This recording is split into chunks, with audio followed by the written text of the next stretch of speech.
Isang araw habang naglalakad yung babae ay meron siyang nakitang 3 items sa gilid ng kalsada.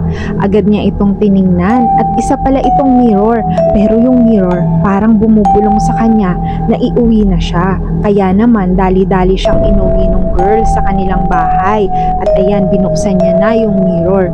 Pero pagtingin niya doon sa mirror, meron siyang nakita sa sarili niya na kakaiba. Parang ganda siya sa kanyang sarili. At ayan, kinuha niya yung kanyang brush sa buhok at nagsuklay siya ng nagsuklay.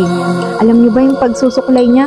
Hindi lang isang stroke, more than 100, 1,000 stroke dahil hindi na siya umaalis sa kinauupuan niya. Umaga, gabi, andun lang siya sa harap ng mirror at nagsusuklay ng kanyang buhok at sinasabi niya sa kanyang sarili na napakaganda niya. Dahil dito ay pinuntahan na siya ng kanyang mommy at sinabi bakit hindi siya sumasagot sa tawag nito. Pero ini-ignore lang siya ng girl. Ayan, nilapitan niya at tinatanong niya bakit, ano bang nangyari? Bakit hindi na ito sumasagot sa kanyang mga tawag?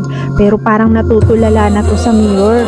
Hindi niya pinapansin yung kanyang nanay kaya kumuha ng blanket yung nanay niya at tinakpan yung mirror.